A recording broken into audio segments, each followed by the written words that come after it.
Commander Vrax'til adjusted his ceremonial battle harness and admired his reflection in the polished titanium wall of his warship's bridge. Perfect.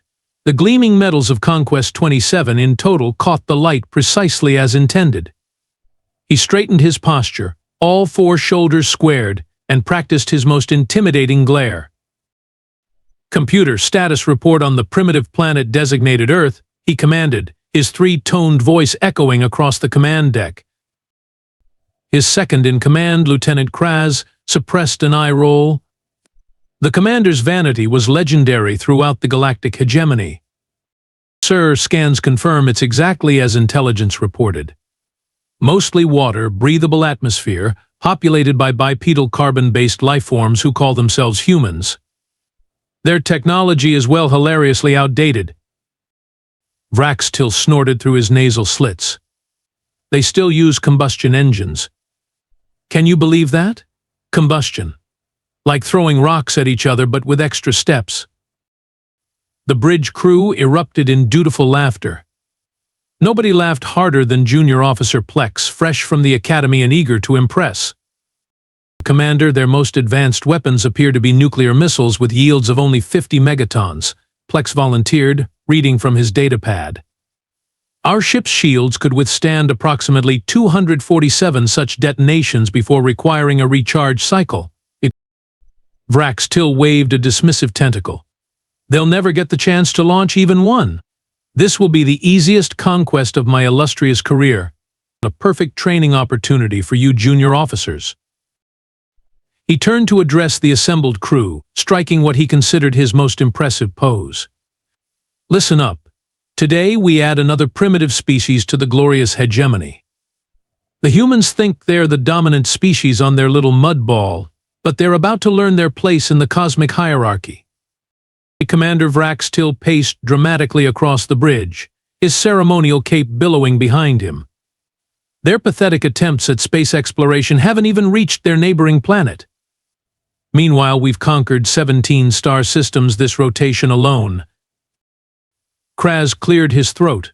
"Actually, sir, it's been 3 star systems this rotation." Silence.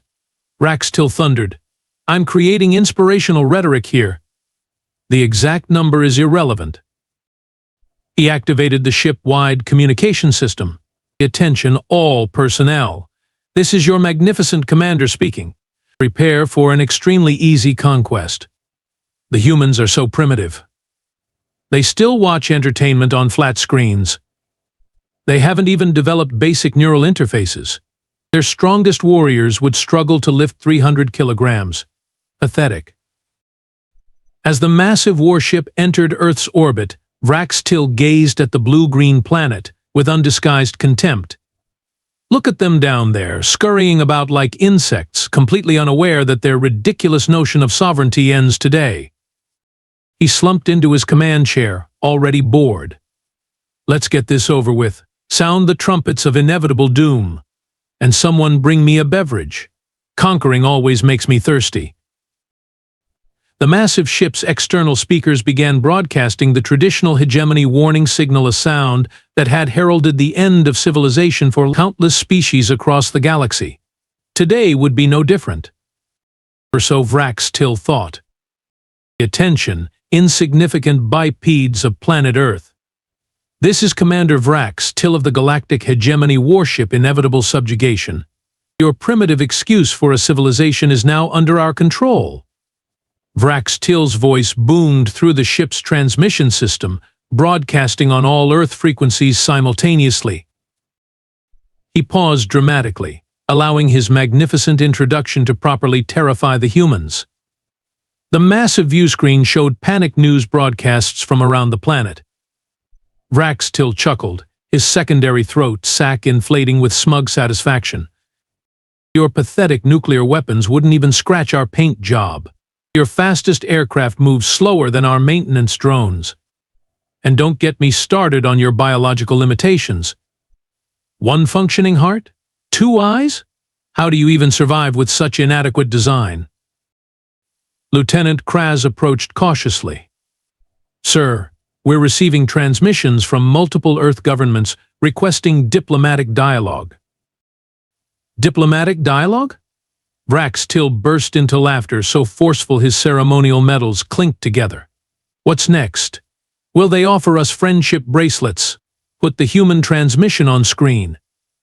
Let's all enjoy their pitiful attempts at communication. The view screen flickered to show a human female in formal attire, her expression surprisingly calm given the circumstances. This is Secretary General Amara Okafor of the United Nations. We request peaceful. Boring. Vrax'til interrupted, making a dismissive gesture. The transmission cut off mid-sentence. Did you see that ridiculous outfit? Their highest leader dresses like our janitors? Junior Officer Plex laughed nervously. Sir, intelligence suggests they might have some defensive capabilities we haven't accounted for. Vrax'til's eye stalk swiveled toward Plex with predatory focus. Are you suggesting these primitive moisture sacs could pose any threat to us? A species that still dies from microscopic organisms? That considers 100 years a long lifespan? No, Commander. Of course not. Plex stammered, backing away. Excellent. Because I've decided we should collect some specimens before the full invasion, for scientific purposes. Vrax'til rubbed his upper appendages together, and perhaps personal amusement. The bridge crew exchanged uncomfortable glances.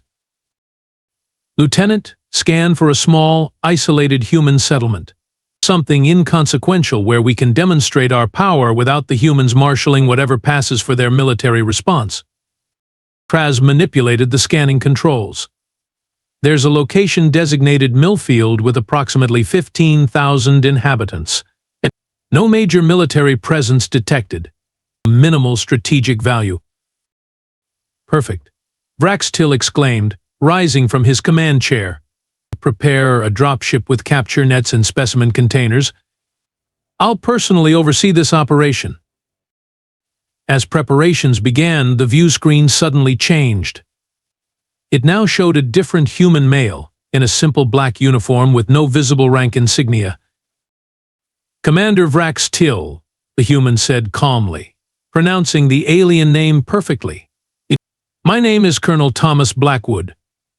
Welcome to Earth. Vrax'til froze mid-stride. How did they access our secure channel?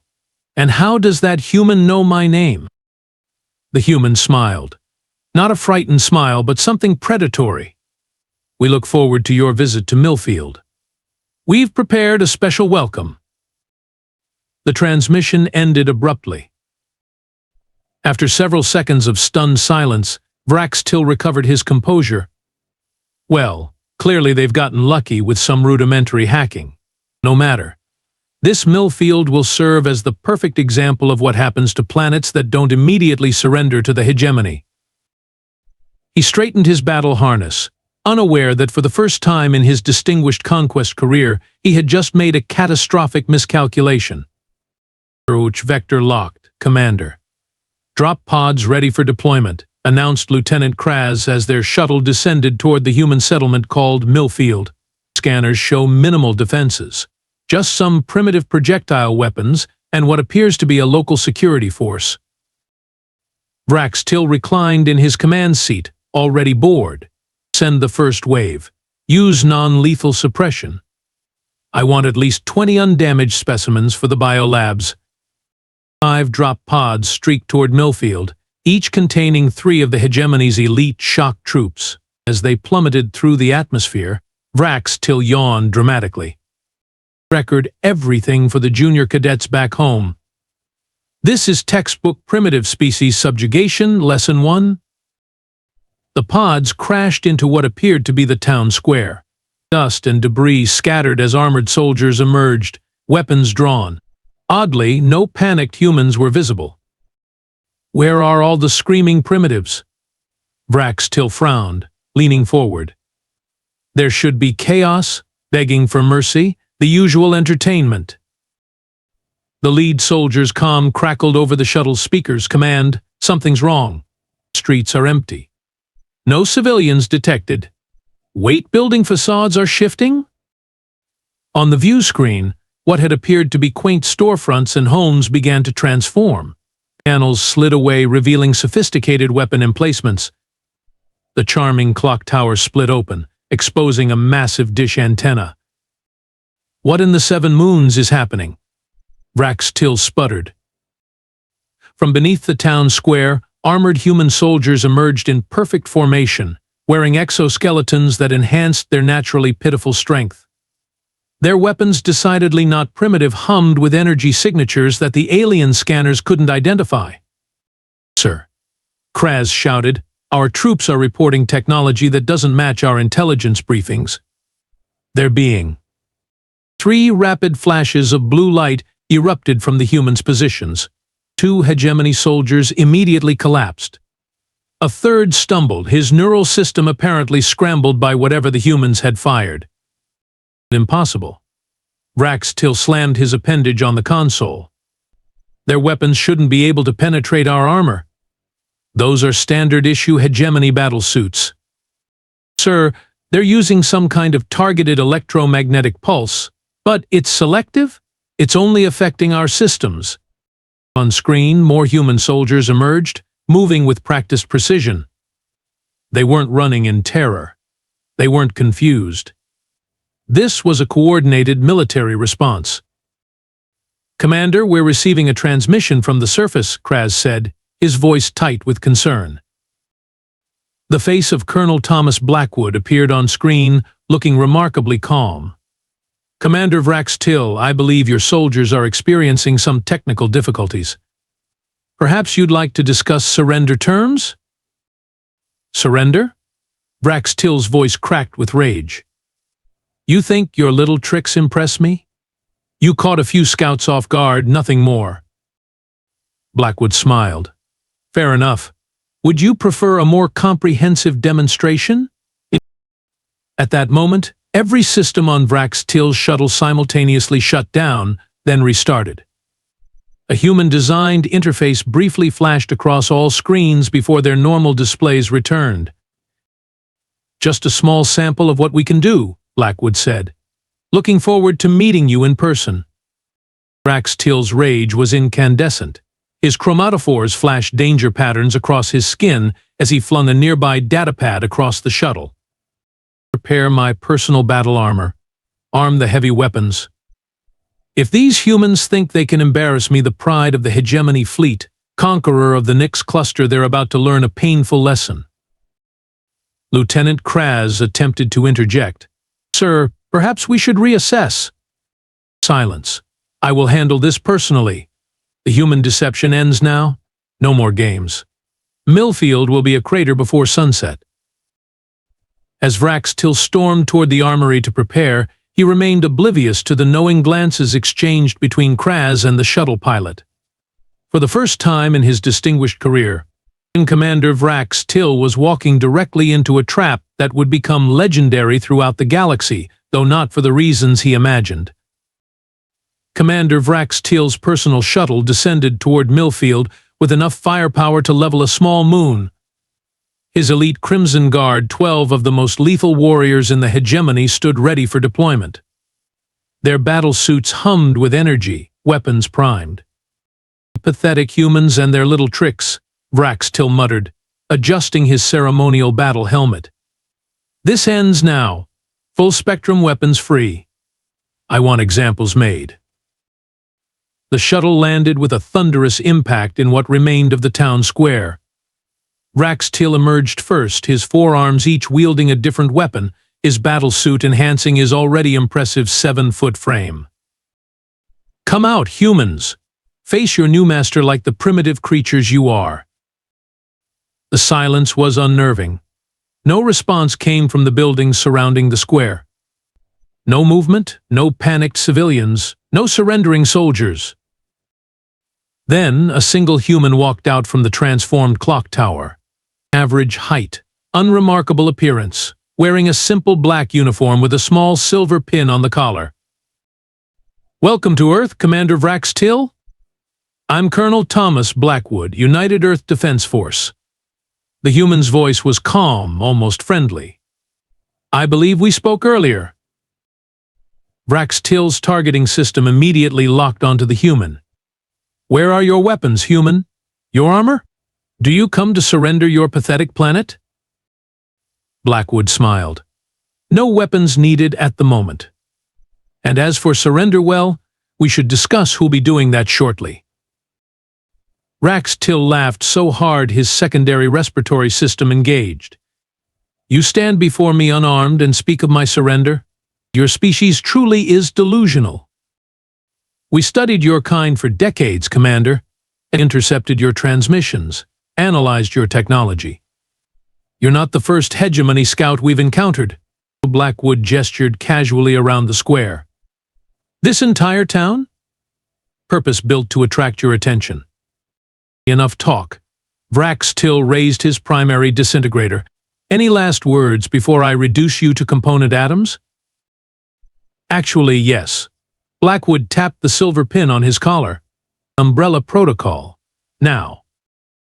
The ground beneath the aliens hummed. A barely visible shimmer enveloped the square, like heat rising from asphalt. Vrax'til fired his disintegrator and nothing happened. He tried again. Still nothing. "What is this trickery?" he demanded, secondary weapon systems also failing to engage.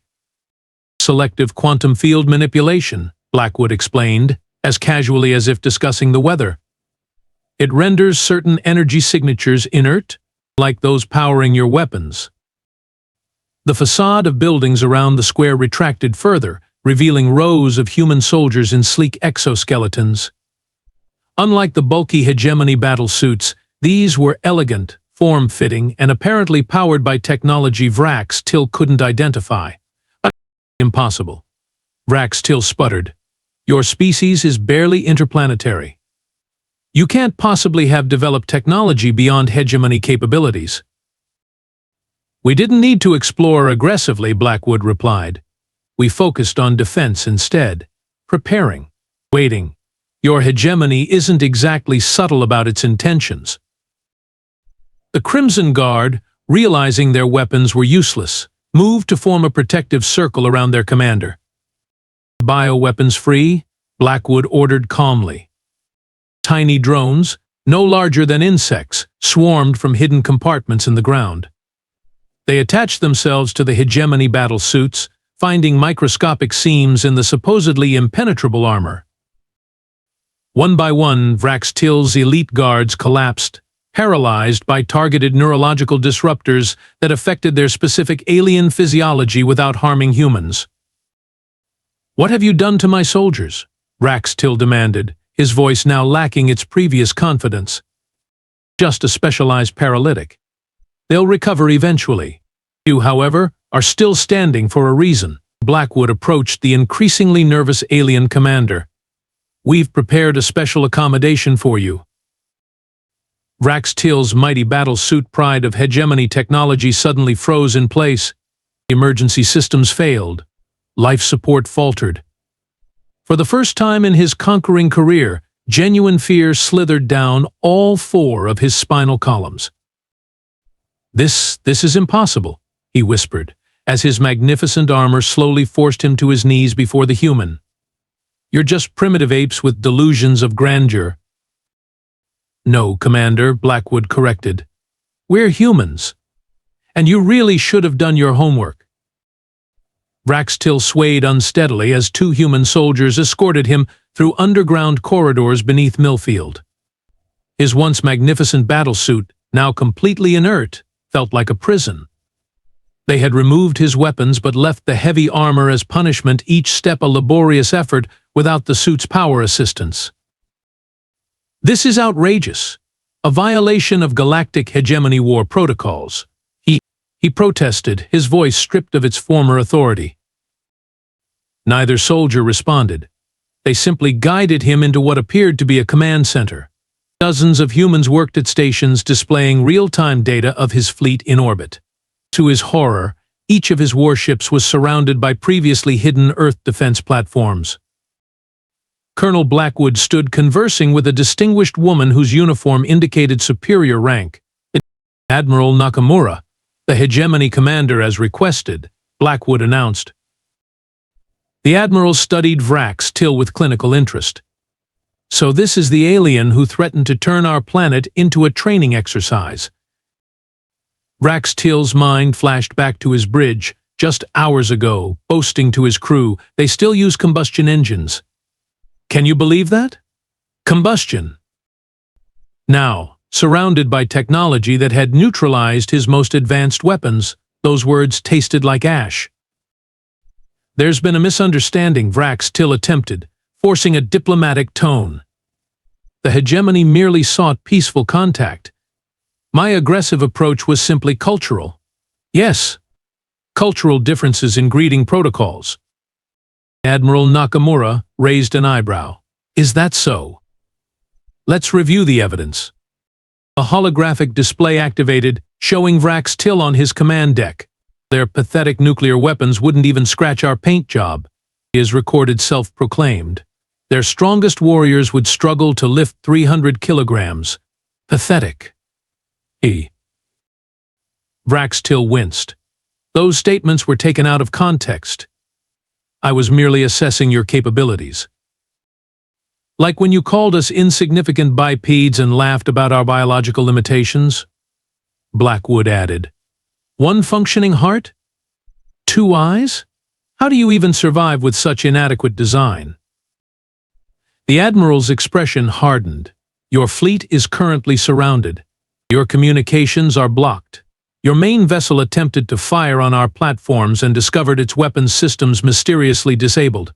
You have exactly 1 chance at survival. Panic seized Vrax'til. His mighty hegemony career, his 27 medals of conquest, his guaranteed promotion to Supreme Commander all evaporating before his 4 eyes. Please, there must be some arrangement we can come to? His voice cracked. The hegemony possesses technologies you might find valuable. Trade agreements. I could become your advisor. I have extensive knowledge of 17 star systems.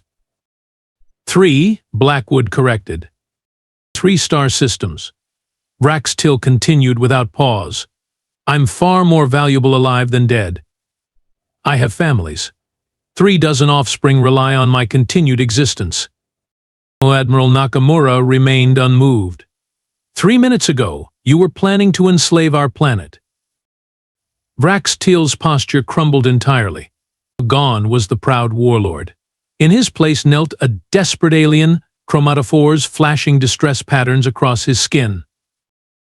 I beg you, show mercy. The hegemony will compensate you handsomely for my safe return. I'll personally ensure Earth remains untouched for 10 generations. Blackwood and Nakamura exchanged glances. The colonel finally asked the question that had been bothering Vrax'til since his capture. Wondering how we knew you were coming? How we prepared so specifically for your species? Yes, Vrax'til exclaimed. Your technology shouldn't be this advanced. Our intelligence indicated. 57 years ago, a small hegemony scout ship crashed in what humans call the Pacific Ocean, Blackwood explained. The crew didn't survive, but their databanks did. We've been preparing for you ever since. While you were busy conquering primitive species and collecting medals, Admiral Nakamura added, we were studying your technology, your biology, and your tactics. Vrax'til's final shred of dignity dissolved as understanding dawned on him. Earth hadn't just gotten lucky, they had been waiting for this moment. Specifically for him. What happens to me now? He whispered. That, said Admiral Nakamura, depends entirely on how cooperative you decide to be. 3 days after his humiliating capture, Commander Vrax'til sat before a communication array in Earth's Global Defense Headquarters. His once pristine ceremonial battle harness had been replaced with what humans called a business suit, modified to accommodate his non-human physiology. The garment was perhaps the least of his indignities. Speak clearly and follow the script exactly, Colonel Blackwood instructed, standing beside the camera. Any deviation, and we'll know. Vrax'til nodded meekly. How quickly the mighty fall. The transmission connected to the hegemony high command. Supreme Overlord Drac-Nar's massive face filled the screen, his expression shifting from expectation to confusion at the sight of Vrax'til in human attire. "Commander, what is the meaning of this? Where is your battle report? Why are you dressed in that ridiculous covering?" Vrax'til cleared his throat passages. "Supreme Overlord, I regretfully announce that the Earth invasion has failed. I am transmitting the terms of surrender." "Surrender?" Drac-Nar bellowed. "The hegemony does not surrender." "The hegemony does today," Vrax'til replied, his voice hollow as he read from the human-prepared statement. "First, Earth and the Sol system are to be marked as permanently restricted territory. Second, all hegemony vessels must remain beyond Neptune's orbit. Third, Lord." He paused, mandibles twitching in embarrassment. "Earth is to receive 17 unique cultural artifacts." "What cultural artifacts?" Drac-Nar demanded. "What?" Vrax'til's color patches flushed with mortification. 1 genuine hegemony battle flag and 16 varieties of Earth bovine species, colloquially known as cows. Cows? The humans have a peculiar fascination with them. They insist this is non-negotiable. Admiral Nakamura stepped into view. "We've been monitoring your communications for decades, Supreme Overlord. We know about your failed attempt to infiltrate our internet 50 years ago.